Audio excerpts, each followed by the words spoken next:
It was just another quiet afternoon at the local coffee shop, the kind of place where people went to escape the noise of the world for a little while.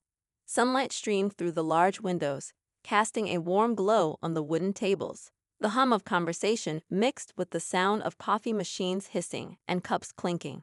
People were reading, chatting, or simply enjoying a moment to themselves.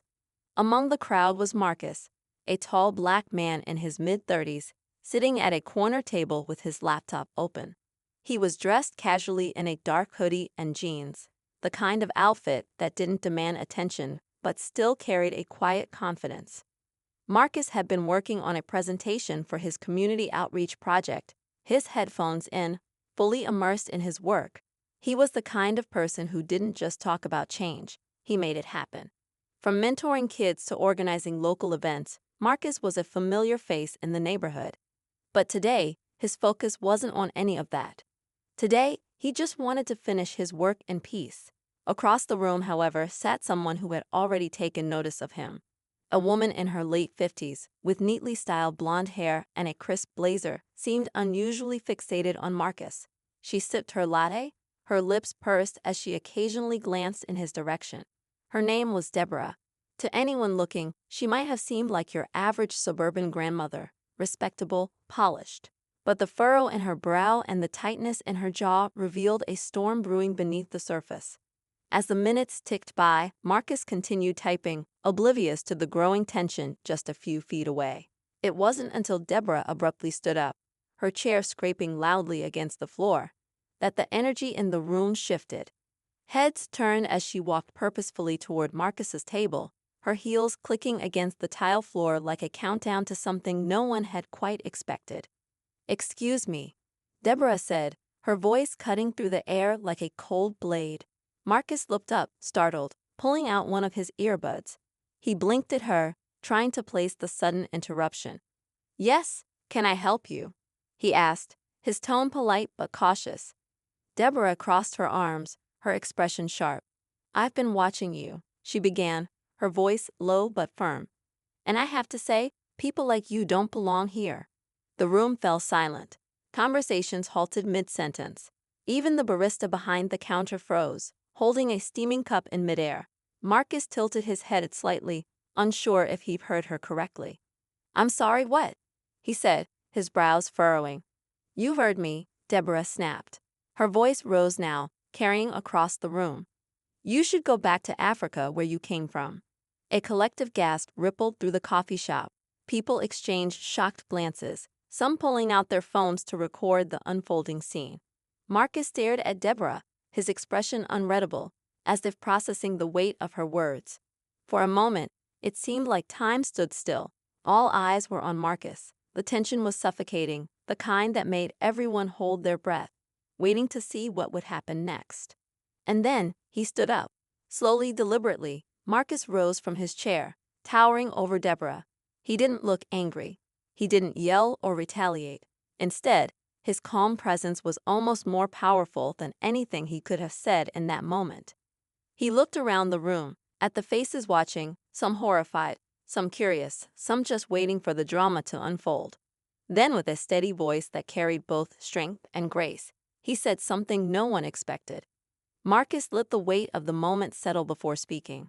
His voice was calm, but carried the kind of resonance that commanded attention. "Before I respond to what you just said, I have one question for you," he began, his gaze steady on Deborah. "Why does my presence here bother you so much?" The question hung in the air, unanswered. Deborah's expression faltered for a moment, as if she hadn't anticipated being asked to explain herself. She opened her mouth to speak, then closed it, fumbling for the right words. The crowd watched in stunned silence, the air thick with tension. "It's not about you personally," Deborah finally said, her voice defensive.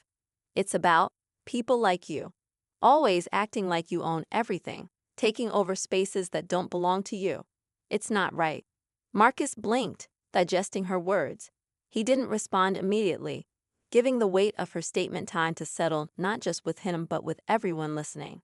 The room felt frozen in time, the usual sounds of the coffee shop drowned out by the sheer gravity of the moment.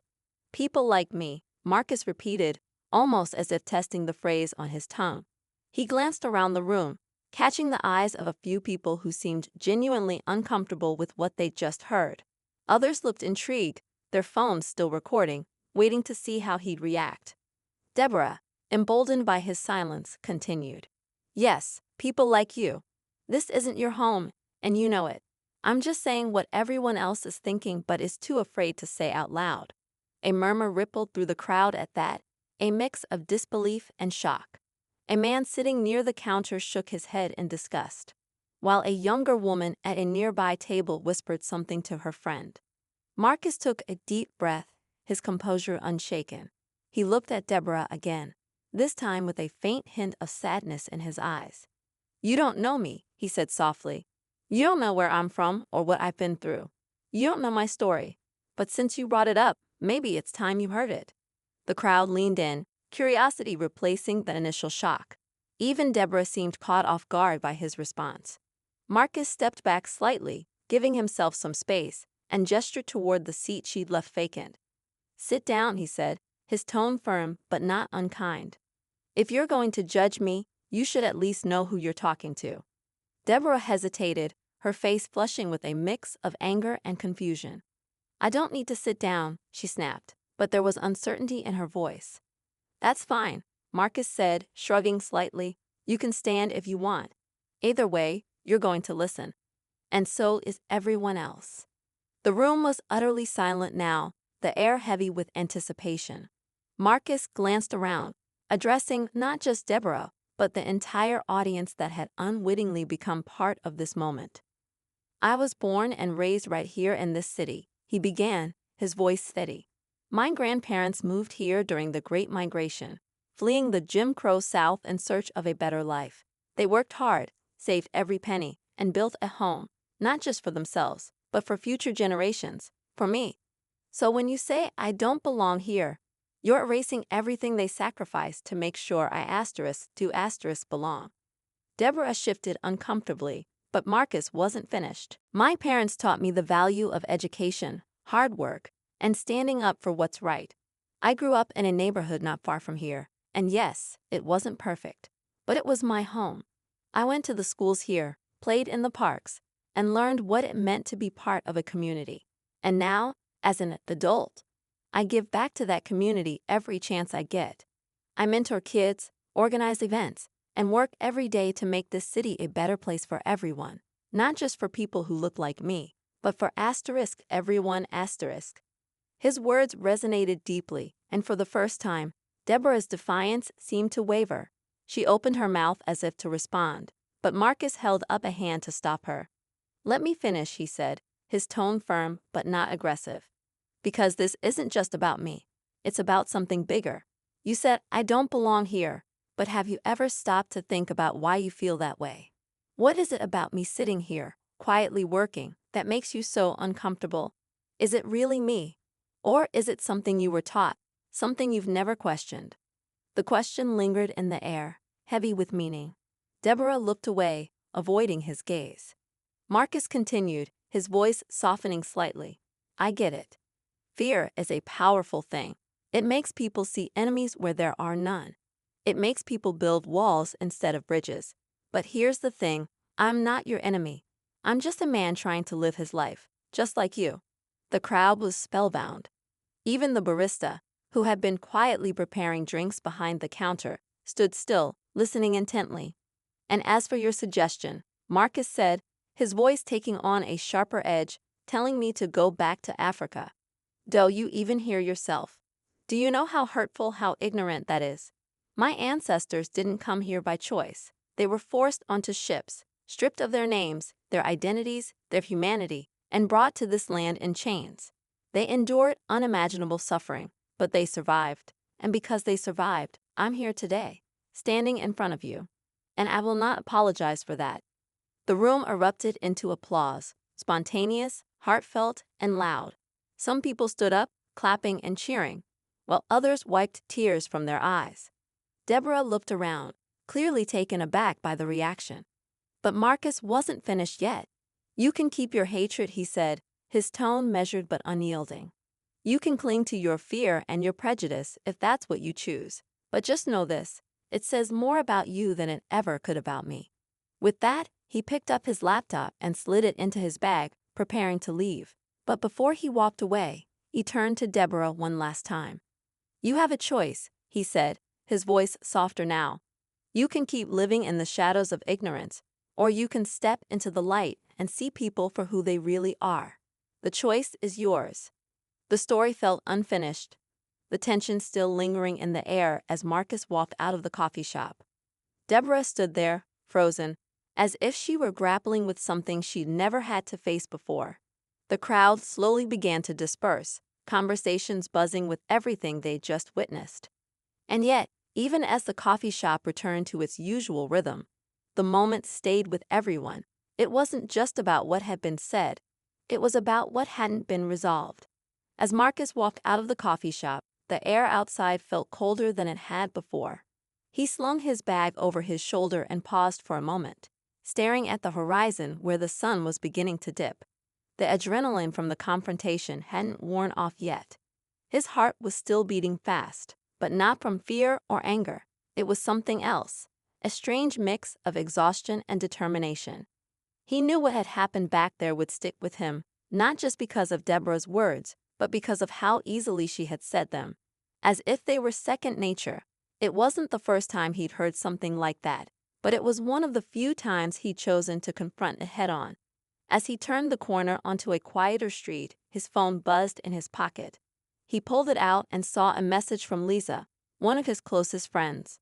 "Marcus, what happened at the coffee shop? You're all over social media." His stomach sank a little. Of course, someone had recorded it. He hadn't asked for this, hadn't wanted to be the center of attention, but it seemed the moment had taken on a life of its own. He opened the link Lisa had sent and found himself staring at a video of the confrontation, already racking up thousands of views. The comments were a mixture of support, outrage, and, predictably, hate. Finally, someone standing up to these racists. One comment read, "Typical. Always playing the victim card," said another. Marcus sighed and locked his phone, slipping it back into his pocket. He didn't regret what he'd said, but he wasn't sure if he was ready for the storm that was about to follow. Meanwhile, back in the coffee shop, Deborah had returned to her seat, her hands trembling slightly as she sipped what was left of her latte. She could still feel the weight of Marcus's words pressing down on her, and for the first time in a long time she felt unsure. She glanced around the room, noticing the way people were looking at her now, not with respect or camaraderie, but with judgment. She heard whispers, saw people shaking their heads as they left. "You crossed a line," said a young woman seated at the next table. She had short curly hair and a fierce look in her eyes, and you know it. Deborah looked at her, startled by the directness. I was just saying what I thought," she stammered. "And maybe it's time you think differently." The woman shot back before gathering her things and walking out. Deborah sat there for a long time, her latte growing cold. She didn't understand why she felt so shaken. She'd always believed what she'd said, hadn't she? It wasn't like she'd come up with those thoughts on her own. They'd been there, ingrained in her from childhood. But now, for the first time, she found herself questioning them. Later that evening, Marcus sat in his small apartment, scrolling through the flood of messages and tags on his social media accounts. His name was trending now, attached to hashtags like #StandUpToHate and #GoBackToAfrica. He rubbed his temples, trying to make sense of it all. A knock on the door interrupted his thoughts. He opened it to find Lisa standing there, her arms crossed and her face full of concern. "Why didn't you call me?" she asked, stepping inside without waiting for an answer. "I didn't think I needed to," Marcus replied, shutting the door behind her. "You didn't think you needed to," she repeated, her voice rising slightly. "Marcus, you're going viral. Everyone's talking about what happened. You're a hero to some people and a target to others. You think you can handle all this on your own?" Marcus sighed, sitting down on the couch. "I didn't plan for this to happen, Lisa. I just reacted. She came at me, and I couldn't stay silent." "And you shouldn't have," Lisa said, sitting down beside him. "But this is bigger than you now. People are going to twist this into whatever narrative suits them. You need to be ready for that." "I know." Marcus said quietly. But how do you prepare for something like this? I didn't ask to be anyone's symbol or spokesperson. I'm just a guy who wanted to finish his work in peace.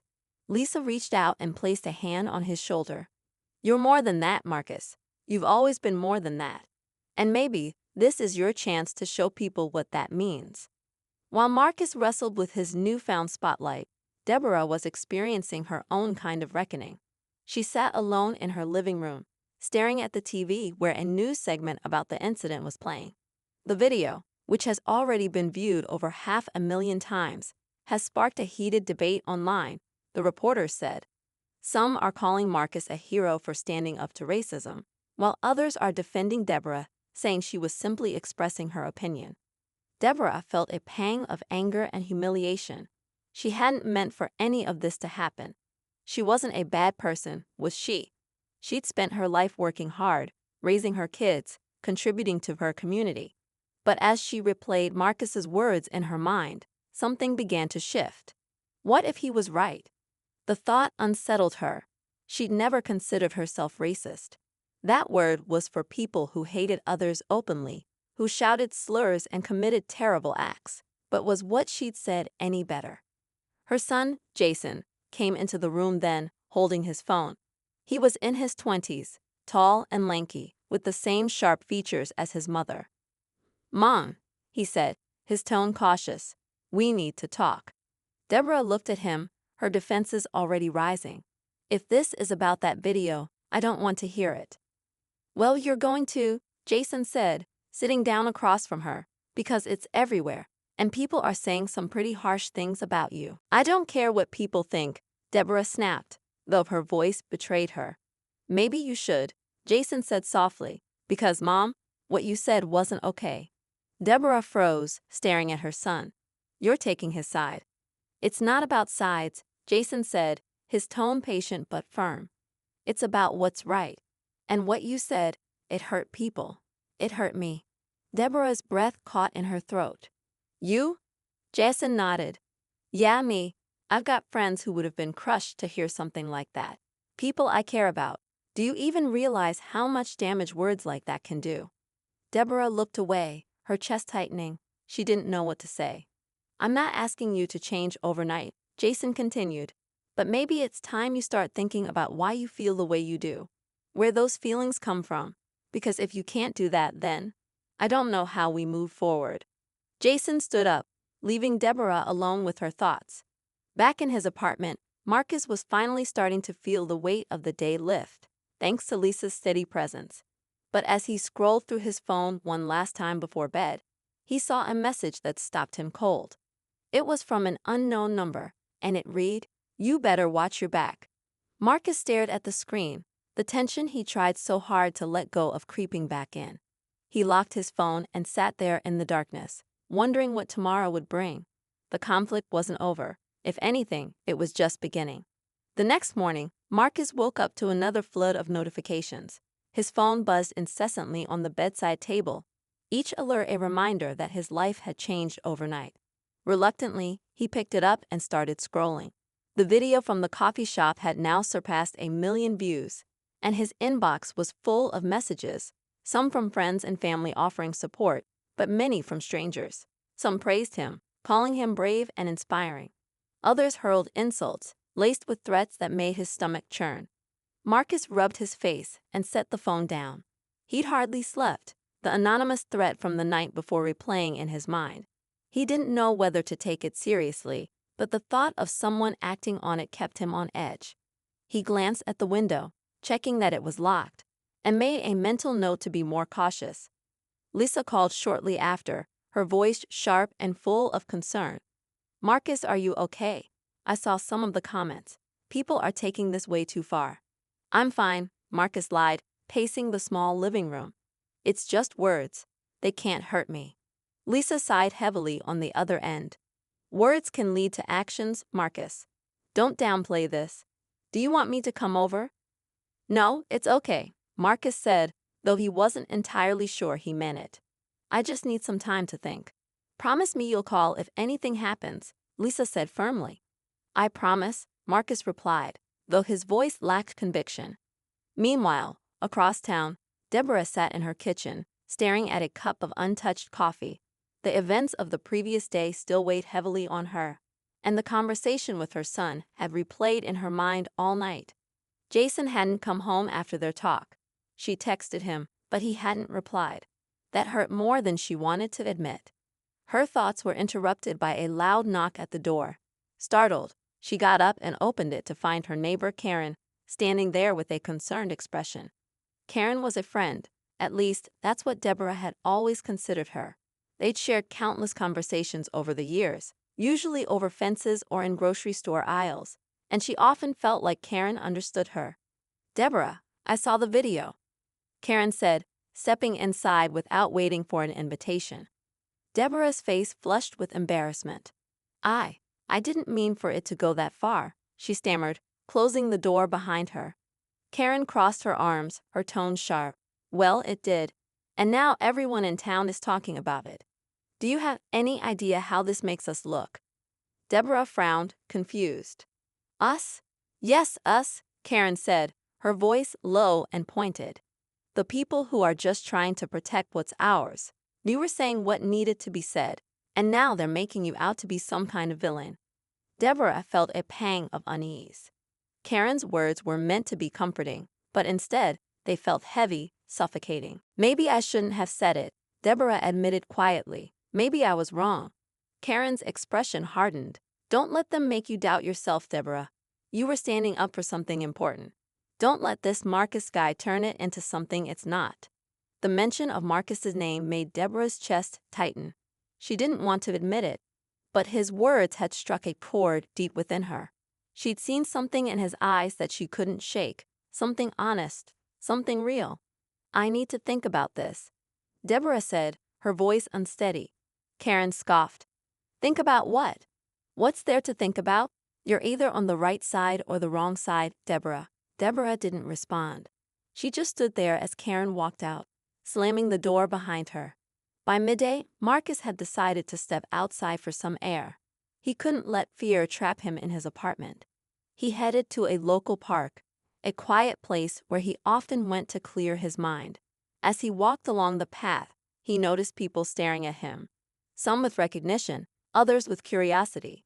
A few approached him, offering words of encouragement. "Thank you for what you said," an older man told him, shaking his hand. It needed to be said. Marcus smiled politely, though the constant attention was starting to wear on him. He just wanted his life to go back to normal, but deep down, he knew it wouldn't. As he rounded a corner, he spotted someone sitting on a bench, staring at him. It took a moment to register, but when he did, his heart skipped a beat. It was Deborah. For a moment, neither of them moved. Marcus considered turning around and walking away, but something in Deborah's expression stopped him. She didn't look angry or defensive. She looked uncertain. Slowly, Marcus approached the bench, keeping his distance. "Didn't expect to see you here," he said, his tone cautious.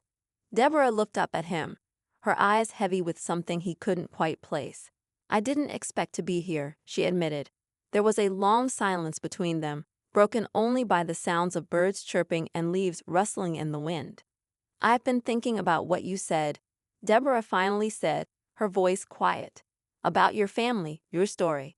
About why I said what I did." Marcus raised an eyebrow, unsure where this was going. "And?" Deborah hesitated, her hands fidgeting in her lap. "I don't know if I can explain it. I've never had to think about these things before. Not really. I grew up hearing certain things, believing certain things. It's just how it was." Marcus nodded slowly, his expression neutral. "That's the thing about beliefs. Sometimes they're handed down to us without us even realizing it. But it's up to us to decide whether to hold onto them or let them go." Deborah looked away, her face conflicted. "It's not easy to change," she said softly. "No," Marcus agreed.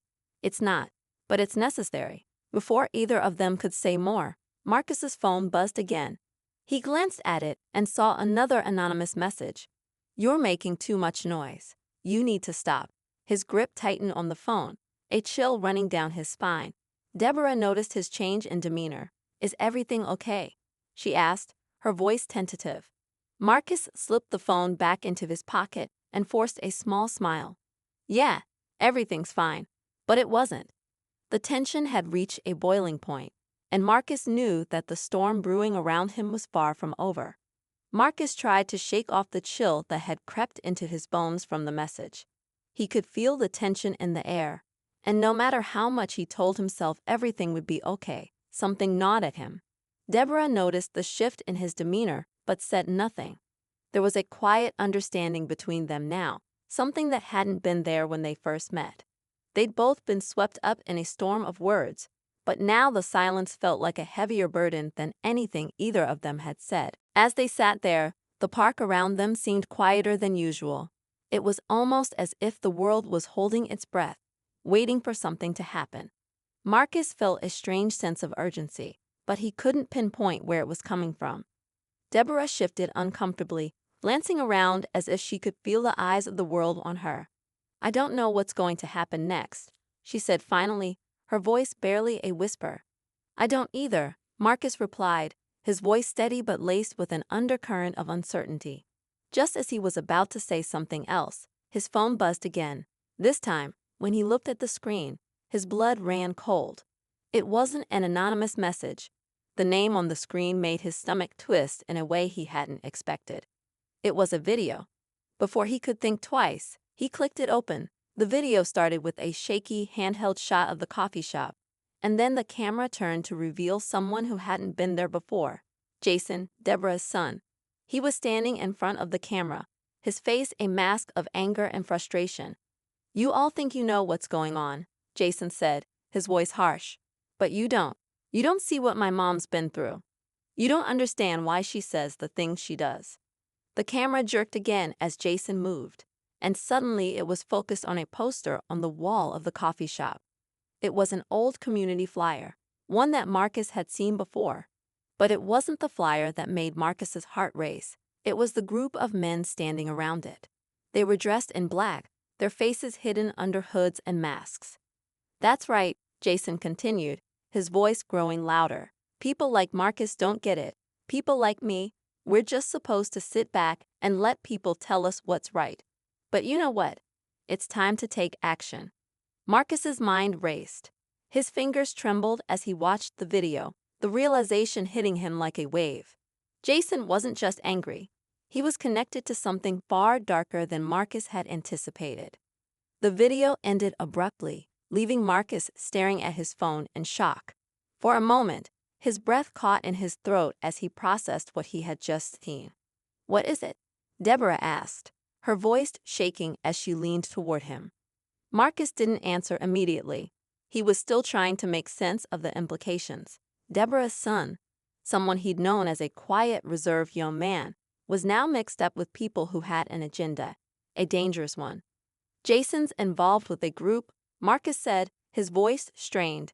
A hate group. The video, it's them. The people you saw in the coffee shop. Deborah's eyes widened in disbelief. No, that's not possible. It's him, Deborah. I saw the same faces in the video from the coffee shop. These are people who have a whole different agenda. They're not just upset with what happened. They're organizing something bigger, something we don't understand yet. The silence that followed felt suffocating. Deborah's face had drained of color, her hands shaking. She couldn't reconcile the image of her son she had always known with the person on the screen, spewing hate and supporting a dangerous cause. You have to be wrong, she said, her voice barely above a whisper. Jason wouldn't. He wouldn't. But Marcus could see the doubt in her eyes. He could hear the unease in her voice. Deborah's world was crumbling around her, and there was nothing either of them could do to stop it. As the seconds ticked by, Marcus knew the stakes had just gotten impossibly higher. This wasn't just about a confrontation between two people anymore. This was bigger, something that could spiral out of control if they didn't act fast. We need to find him, Marcus said urgently. We need to talk to him before it goes any further. Deborah's expression shifted from disbelief to something darker, a mixture of fear and guilt. I don't know where he is. He left last night, after we talked. He hasn't come back since. Panic surged through Marcus. What if he's with them now? What if they're planning something? We can't just wait around for this to unfold. Deborah stood up abruptly, her eyes wild with worry. I have to find him. I have to stop him before he makes a mistake he can't undo. Marcus nodded, but his mind was racing. He wanted to help, but there was a gnawing feeling deep inside that told him they were walking into something far more dangerous than either of them could handle alone. Before they could move, another buzz from Marcus's phone made them both freeze. This time, it was a text, only a single sentence. It's happening tonight. Be ready. Marcus's heart skipped a beat. The message had no sender, just the chilling certainty of its contents. What does that mean? Deborah asked, her voice cracking. I don't know, Marcus said, his voice tight. But we need to be prepared. This thing, it's bigger than we thought.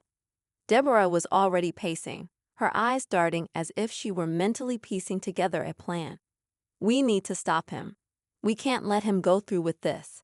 Marcus stared at her, a sense of dread filling him. Something was coming, and he didn't know how much longer they had before everything around them came crashing down. The stakes had been raised, and now the clock was ticking. They had no choice but to act. But as they moved to leave, the tension between them was thick, a sharp edge to every step they took. Neither of them knew what the night would bring. Neither of them was prepared for the storm that was about to hit. Marcus and Deborah hurried through the quiet streets, both driven by an urgency that felt like it was closing in on them. The city was eerily still, almost as if it too knew something was coming. As they walked, Marcus couldn't shake the feeling that they were being watched.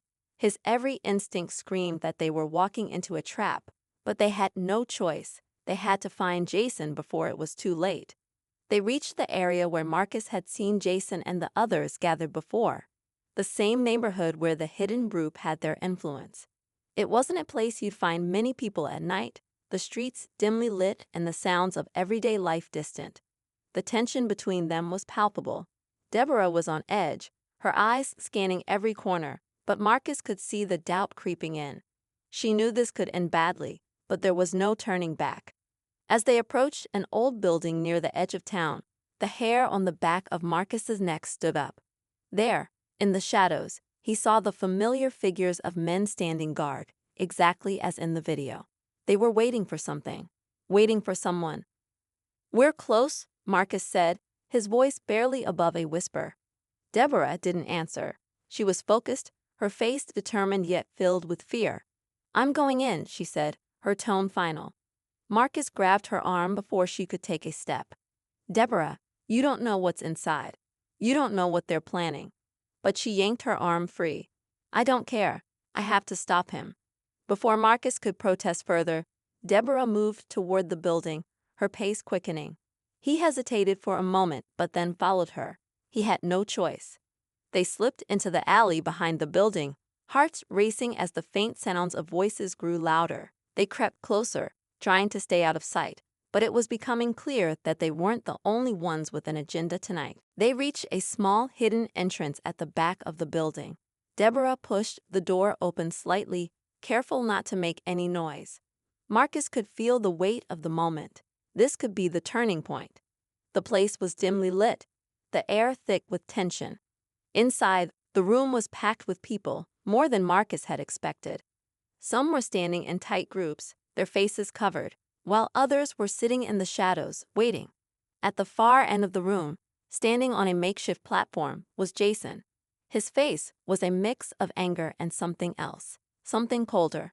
He didn't see them at first, but Deborah's breath caught when she spotted him. That's him, she whispered, a hint of panic in her voice. Marcus nodded, his heart pounding. We need to talk to him. Now. They moved through the room quietly, trying not to draw attention, but as they approached, Jason's eyes suddenly snapped toward them. For a brief moment, the room seemed to hold its breath, as if time had stopped. Jason's face flickered with something, surprise, maybe guilt. But then he straightened up, his eyes hardening. Mom, Jason said, his voice sharp. I told you to stay out of this. Deborah took a step forward, her hands trembling. Jason, please, you don't understand. You're making a mistake. This isn't the way. Jason shook his head, his voice cold. You don't get it. You never did. The room shifted uneasily, and Marcus felt the weight of the stares from the others. He could tell that everything was about to explode. The tension was thick enough to cut with a knife. "Jason, this isn't you," Marcus said, trying to reach him. "You don't have to do this." For a split second, Jason seemed to waver. His eyes flickered toward the people in the room. His friends, the people who had brought him here. And then back at his mother, the woman who had given him everything. But the moment passed quickly, and his jaw set. "This is bigger than you," Jason spat. "You don't understand what's at stake." Before Marcus could respond, the door slammed open, and a group of men stormed in. They were armed. The room fell silent as the new arrivals entered, their presence suffocating. Marcus felt the cold weight of fear settle over him. Everything had just escalated. Deborah's voice wavered. "Jason, please, we can get out of here. We can fix this. We can go home and forget this ever happened." Jason's expression was unreadable. "You don't understand. They won't let us leave." Marcus's heart raced. He knew this was bad, really bad. But he didn't have time to think. The men who had just entered moved toward the platform, standing behind Jason, their eyes fixed on him with unsettling certainty. Marcus's mind raced, trying to piece together what was happening. Suddenly, Jason raised his hand, signaling for silence. His voice echoed through the room as he spoke, the tension in the air thickening with every word. "Tonight is the beginning. We stand for something greater. This isn't just about us anymore. This is about taking control of our own future." Marcus could feel the hairs on the back of his neck stand up. This wasn't just a protest or a gathering. It was a declaration. They were planning something much larger, something dangerous, and Marcus was standing in the middle of it. Before Marcus could think, one of the men behind Jason turned toward him, a sneer on his face. "You should have stayed out of this," he said, his voice dripping with disdain. "Now you've made your choice. You're with us, or you're against us." Deborah's face drained of color. "Jason, what have you gotten yourself into?" Jason's eyes flickered, but he didn't answer. Marcus could feel the walls closing in around him. His breath quickened, and in that moment, he realized just how deep this had gone. It wasn't just about one conversation anymore. It was about a network, a dangerous group of people who were ready to fight for something much darker. Then, just as Marcus opened his mouth to speak, the sound of sirens cut through the tension like a knife. For a split second, no one moved. The men in the room exchanged uneasy glances, unsure whether to continue or flee. Jason's face twisted in anger. "They're here. You didn't have to ruin this for me." But before anyone could react, the door slammed open again, and the flashing lights filled the room. The police had arrived. The standoff was broken. Chaos erupted in the room as people scattered, some trying to escape, others standing their ground. Jason's eyes met his mother's one last time, a mixture of regret and defiance flashing in his gaze. As the police moved in, Marcus pulled Deborah away from the chaos, both of them breathing hard. They didn't know what would happen to Jason or the others, but they knew one thing for sure: this wasn't over. The night had taken them to a place they couldn't have imagined, and though the danger had passed for now, it was clear that the road ahead was far from simple. Marcus looked at Deborah, his face grim. "It's not over," he muttered. And as the sirens faded into the distance, Marcus knew they had just scratched the surface of a much bigger story, one that neither of them could turn away from.